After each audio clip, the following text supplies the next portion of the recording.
Shalom dan selamat pagi. Tuhan Yesus memberkati kita semuanya. Mari kita sama-sama datang di hadapan Tuhan kita, menikmati hadirat Allah kita. Dekat denganmu Tuhan, itulah kerinduan hidupku. Haleluya. Ya. Syukur kami naikkan kepadamu Tuhan pagi hari ini.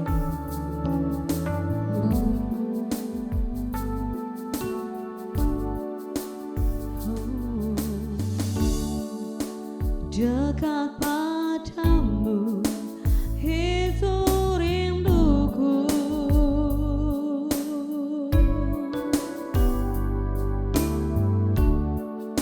setiap kataku kau pun menunggu. Tak kusangka ku temukan satu kasih yang abadi.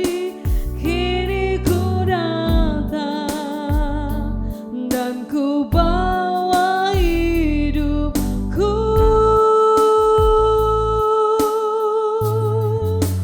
memandang wajahmu, mengikuti kebaikanmu, mengejar hadirmu dalam hidupku,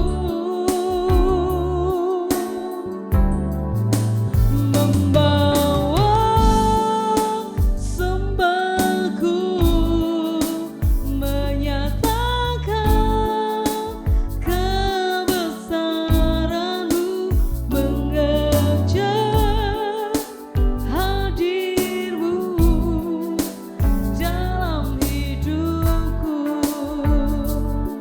Benar Tuhan. Oh, dekat padamu itu rinduku,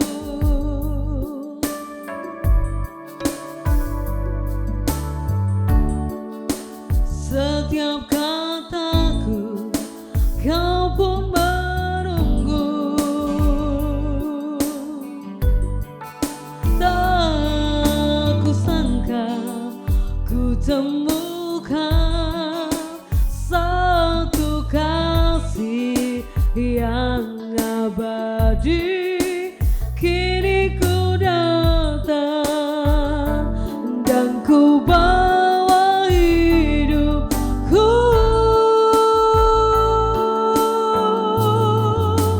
memandang wajahmu, mengikuti kebaikanmu, mengejar hadirmu dalam hidupku.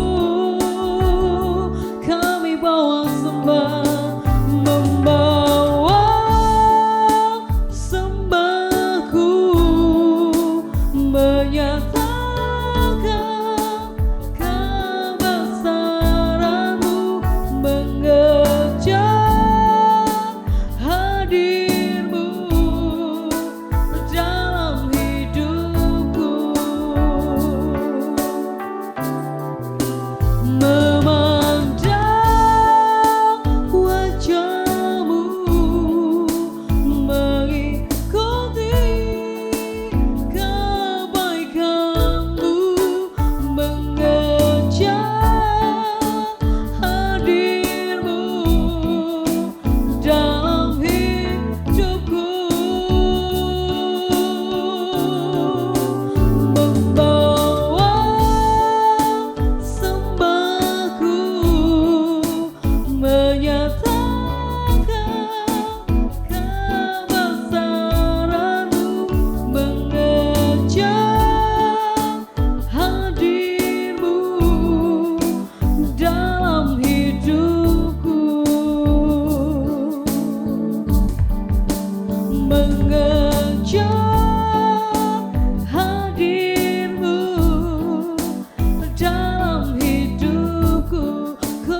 kasih Yesus. Oh, dahsyat Engkau Tuhan, Engkau Allah yang ajaib, Allah yang layak terima pujian. Hadirat-Mu ya Yesus. Terima kasih Yesus buat kasih setia-Mu. Shalom, selamat pagi dan selamat bergabung kembali dalam program Doa Pagi Online GKI Pondok Daud Solo. Dan pada pagi hari ini kita masih akan membahas sebuah tema, sebuah topik yang sangat memberkati kita di pagi hari ini, yaitu bahwasanya cinta kasih Tuhan untuk selama-lamanya. Dan saudara yang terkasih di dalam Tuhan, ketika kita berbicara tentang cinta kasih Tuhan ataupun kasih karunia Tuhan, maka itu tidak dapat kita pisahkan atau kita tidak dapat jauh-jauh dari yang namanya tentang hadirat Tuhan atau presence of God dalam hidup kita. Untuk itu pada pagi hari ini kita mau belajar tentang kebenaran firman Tuhan, tentang sharing firman Tuhan, bahwasanya kasih Tuhan untuk selama-lamanya dan juga bagaimana cara kita untuk kita terus terhubung, untuk kita bisa terus ada dalam hadirat Tuhan. Mari kita buka dari kitab kita yang pertama, dari kitab Keluaran 33 ayat yang pertama. Keluaran 33 ayat yang pertama, berfirmanlah Tuhan kepada Musa, pergilah, berjalanlah dari sini, engkau dan bangsa itu yang telah kau pimpin keluar dari tanah Mesir, ke negeri yang telah kujanjikan dengan sumpah kepada Abraham, Ishak dan Yakub. Demikian, kepada keturunanmu lah akan kuberikan negeri itu. Amin. Jadi pada pagi hari ini apabila ayat firman Tuhan di atas itu menjelaskan ada sebuah perintah atau sebuah instruksi dari Tuhan kepada Musa, yang mana saat itu kondisinya sudah berhasil membebaskan bangsa Israel dari perbudakan yang ada di bangsa Mesir. Dan selanjutnya Tuhan memerintahkan Musa untuk membawa segenap bangsa Israel menuju ke tanah perjanjian yang Tuhan sudah persiapkan atau Tuhan sudah janjikan untuk mereka. Dan sebentar kita mau lompat ke ayat yang ke-15. Keluaran 33 ayat yang ke-15, berkatalah Musa kepadanya, jika engkau sendiri tidak membimbing kami, janganlah suruh kami berangkat dari sini. Dan di terjemahan bahasa Inggrisnya atau di NIV-nya berkata, Then Moses said to him, if your presence does not go with us, do not send us up from here. Nah, Bapak, Ibu, dan juga saudara sekalian, ada satu hal yang menarik dari kedua ayat firman Tuhan di atas. Apabila di ayat pertama tadi kita mengerti, kita mengetahui apabila Musa mendapatkan sebuah perintah dari Tuhan untuk membawa bangsa Israel menuju ke tanah perjanjian. Tetapi di ayat 15, apabila di terjemahan bahasa Indonesianya dikatakan, kalau engkau tidak membimbing kami. Tetapi di bahasa Inggrisnya, di terjemahan bahasa Inggrisnya dikatakan, if your presence atau hadirat Tuhan itu tidak bersama dengan kami, maka Musa dan juga seluruh bangsa Israel tidak akan melangkahkan kakinya kemana-mana. Dia tidak akan pergi, dia tidak akan menuju ke tanah perjanjian apabila tidak ada hadirat Tuhan dalam perjalanan mereka. Dan pada pagi hari ini kita mau belajar ada 3 faktor penting yang bisa kita ambil, yang bisa kita tangkap dari ayat firman Tuhan di atas, atau dari ayat firman Tuhan yang sudah kita baca di atas tadi, yaitu yang pertama, bagaimana cara Musa untuk terus ada dalam cinta kasih Tuhan, untuk dia terus ada dalam hadirat Tuhan.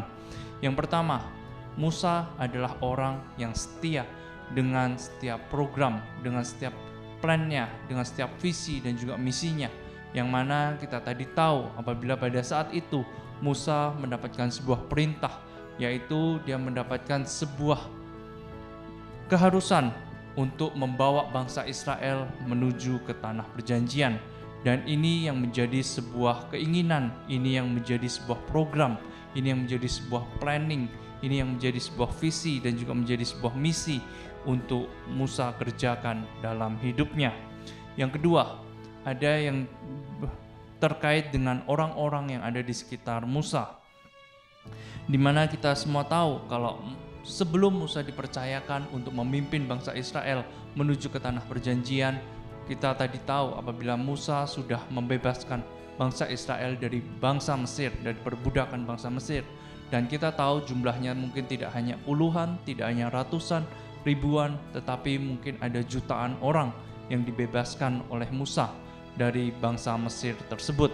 Dan sebagai seorang biasa tentu tidak mudah untuk kita boleh membawa begitu banyak orang di belakang kita, untuk kita boleh sepaham, sevisi, dan juga kita boleh semisi, untuk kita boleh sama-sama percaya, melaju, ataupun kita boleh melangkahkan kaki kita ke tanah perjanjian yang dipimpin oleh Musa tadi.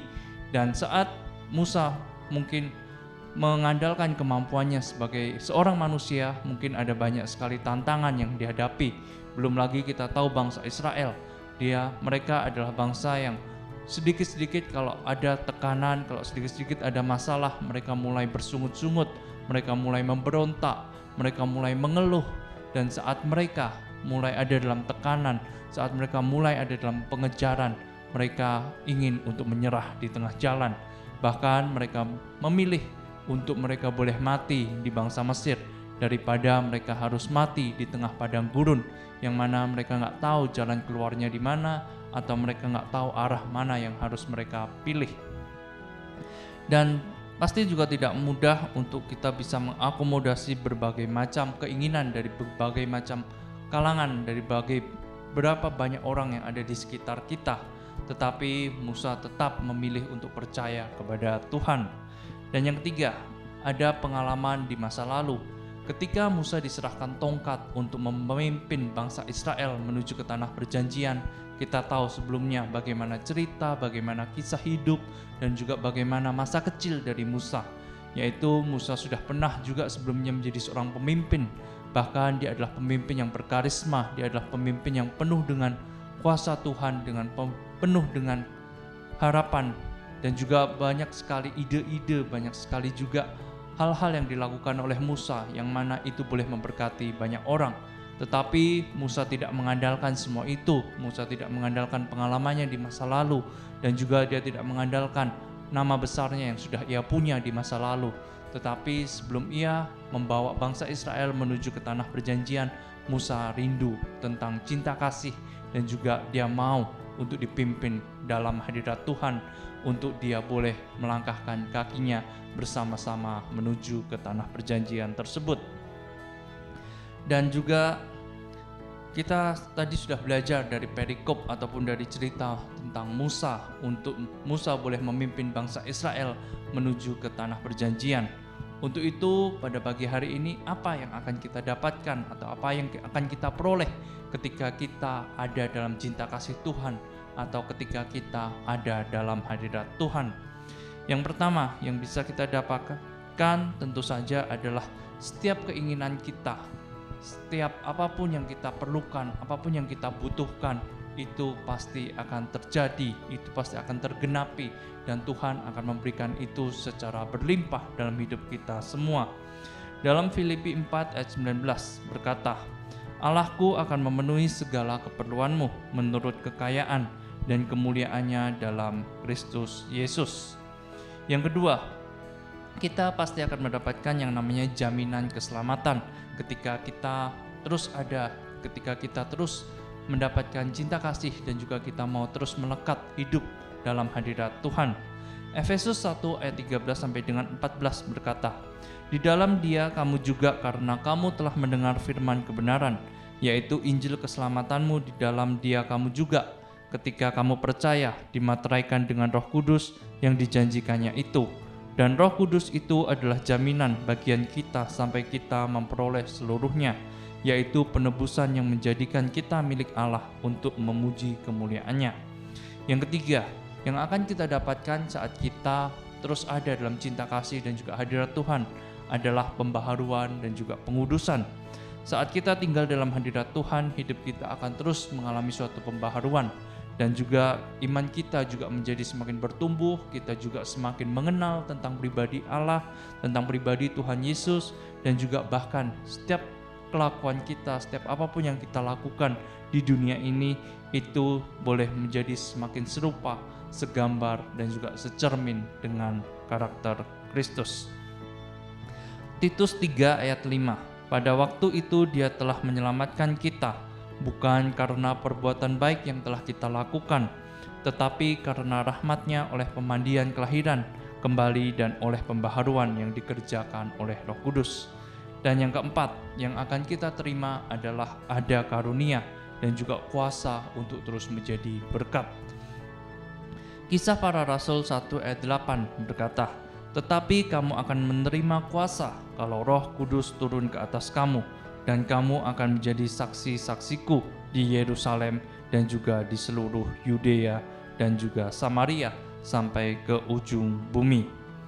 Nah, Bapak, Ibu, dan juga saudara sekalian, kita semua sudah tahu sekarang tentang apa saja yang akan kita peroleh atau apa saja keuntungan yang akan kita dapatkan ketika kita terus ada dalam cinta kasih dan juga hadirat Tuhan. Yang pertama yaitu setiap kebutuhan kita, setiap keinginan kita pasti akan digenapi oleh Tuhan. Yang kedua, kita akan memperoleh yang namanya jaminan keselamatan. Lalu ada juga pembaharuan dan juga pengudusan dalam hidup kita. Dan juga yang terakhir adalah kita mendapatkan karunia dan juga kuasa untuk kita boleh terus menjadi berkat. Untuk itu pada pagi hari ini saya rindu untuk mengajak setiap kita, biarlah di hari-hari ini, biarlah di waktu-waktu ini kita boleh terus ada dan juga kita terus mau dipimpin dalam hadirat Tuhan. Mari kita bangun sebuah kebiasaan, sebuah persekutuan yang indah agar kita boleh terus terhubung, agar kita boleh terus terkoneksi dan juga kita boleh terus melekat kepada Tuhan. Karena saya percaya ketika saudara dan juga saya melakukan itu, maka akan ada perlindungan Tuhan, maka akan ada penyertaan Tuhan, dan juga Tuhan akan membimbing setiap jalan kita menuju ke setiap tanah perjanjian yang Tuhan sudah percayakan dalam hidup kita. Amin. Tuhan Yesus memberkati dan selamat beraktivitas kembali.